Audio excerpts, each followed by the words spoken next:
So dakuin ho natin mga bossing, yung isang naku eto. Nakita namin, pinag-aralan ko ho mga kababayan, kasama na din po yung ating mga researcher, kasama na din po yung ating mga, ano tawag dito? Researcher, tsaka po yung mga editors namin, ganyan po kami, pinag-aaralan po namin yung mga vlogs, no? Kinukumpleto po namin yung mga ebidensya, kinukumpleto po namin yung mga materyales na ipapakita ho sa inyo. So nakita po namin mga kababayan, ayan, COA reports, no? Davao City, no, nung panahon po ng dating ng Vice Presidente ito na si Inday Sara Duterte.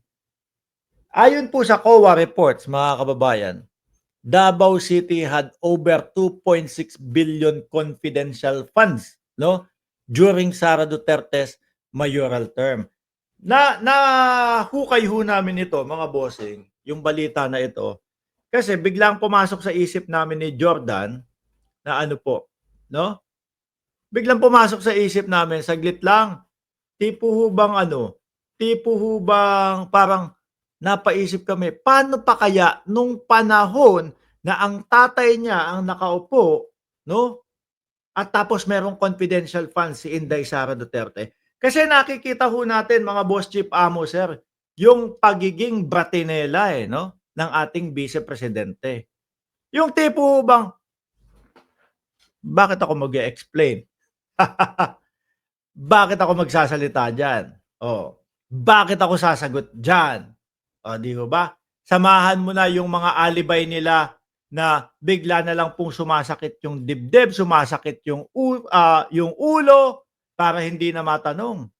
So sabi namin, paano kaya nung panahon na meron silang confidential funds, ay ang dating Pangulong Duterte, billion po yun, confidential funds nun bago umalis sa pwesto. At kay Inday Sara Duterte, sa panahon ng 2016 hanggang 2022, ito nga po ang lumalabas, 2.6 billion. Paano kaya ito, kumbaga, paano binibilang o paano chine-check kung tama yung paggasta? Siguro ho, na biglang pumasok sa aking isipan, siguro nasanay ang ating Vice Presidente, mga bossing na tatay ko naman yung nandun oh.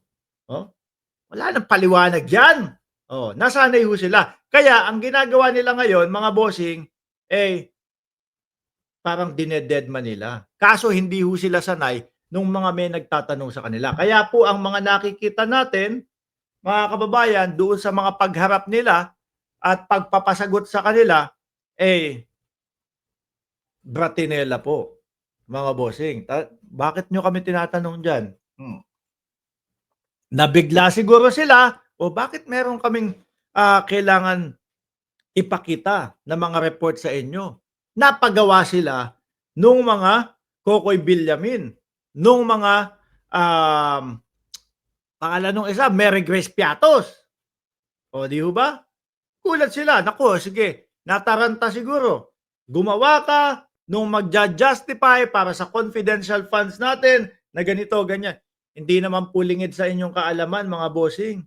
Iisa po yung penmanship na ginamit. Iisang tao yung mga sumulat ng mga pangalan.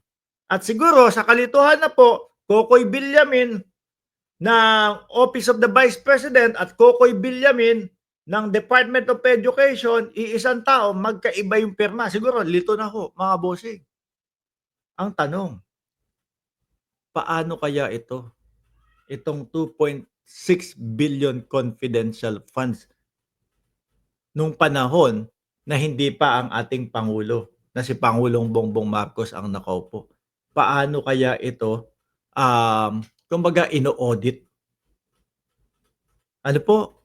So ngayon, baka sabihin nyo, fake news yan, 2.6 billion no? Pero, ayan na nga, galing na nga sa ABS-CBN Di ba? Ito yan, yung pagka-divide, no? O pagkaka-distribute ng 2.6 billion, mga kababayan, nung panahon na mayor pa lang po ang ating Vice Presidente. Davao Cities, confidential funds spending 2016 to 2022. Hati pa sila ng dating Pangulo, 2016, 144 million. 294 million, 420 million 2018. 19, 20, 21, 22. Tagpo 460 million. Parang parehas lang din po, mga boss chief amo sir, nung graph nung kay dating Pangulong Duterte. Dito, pang ilan ba yun? Kasi di ba 6 years? 2 taon, milyon-milyonan lang. Yung 4 na taon, kung di ako nagkakamali, bilyon-bilyonan na po.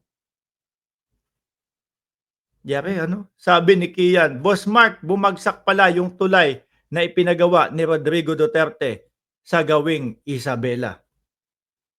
Opo. Okay, tuloy pa ho natin mga kababayan. Ngayon, ayan, nasa lahat ng news. Davao Cities, Davao City appear to have spent the largest amount of confidential funds during BP Sara term, sabi ng Commission on Audit, mga kababayan. Ayan nga ho.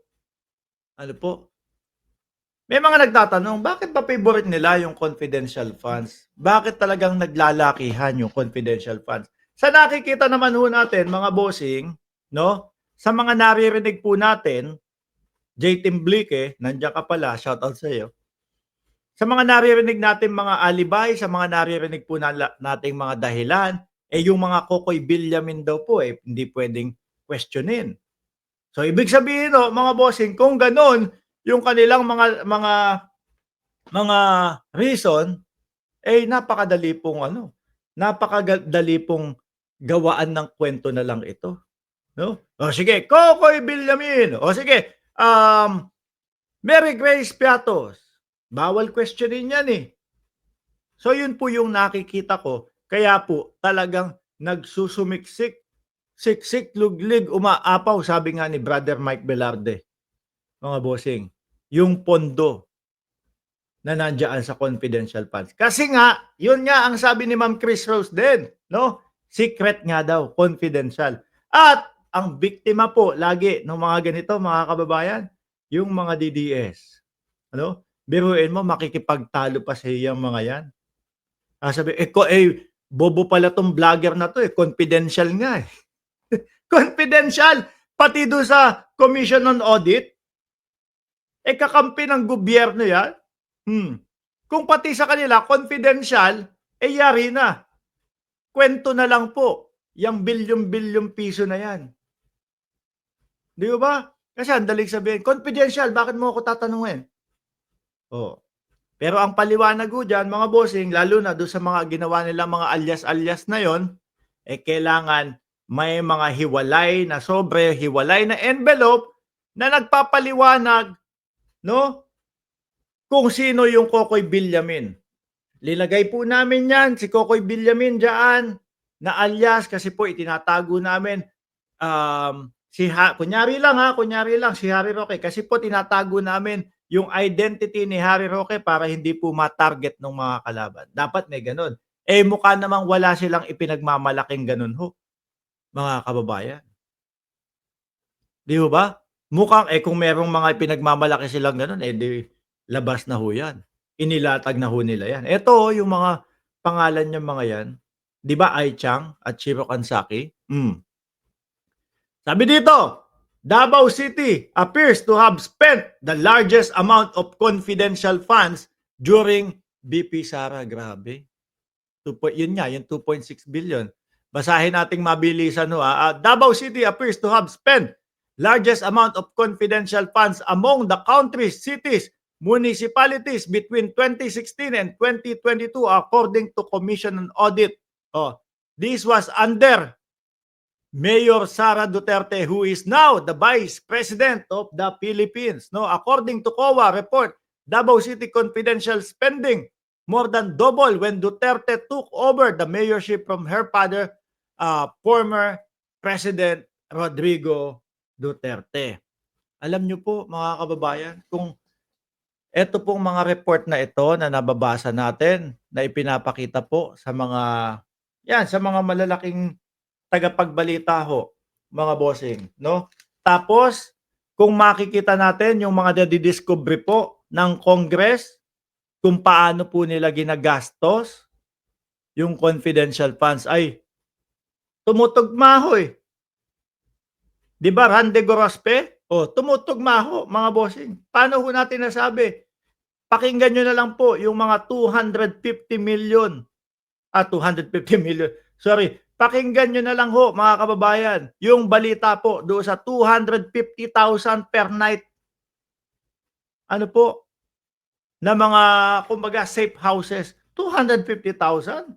Labis-labis naman po. Siguro meron namang isang isang buong compound, oh, na kaya mong rentahan, na kahit papaano, eh, magkano? Siguro 50,000 buwan-buwan? O 'di ho ba malaki na po siguro 'yun. Sabihin mo na, oh, 100,000 buwan-buwan, napakalaki na ho nun safe para sa safe house na 'yun. Pero po, yung mga naririnig po natin at natuklasan doon sa Kongreso, mga kababayan, ilan ho? ₱250,000 in one day, isang tulugan po. Eh, paano 'yun kung ano, matagal at mahaba? Eh, di gano'n din kahaba. Paano kung 10 araw, eh, di 2.5 milyon, tama ba? Oh, eh, di 2.5 milyon, gano'n yung paggamit nung confidential funds ho, mga kababayan. Magtataka pa po ba tayo? Tayo kapagka yung tayo nagre-reaksyon kumpletos rekados po, hindi natin puwedeng sabihin lang na, magastos 'to, magastos sila sa confidential funds, 'no, kasi ganito, ganito. Hindi po, ayan, oh, tignan niyo galing mismo po sa balita, mga bossing, at yung galing naman din po sa Congress na mga talagang overspend na 250,000 one night sa mga safe houses po.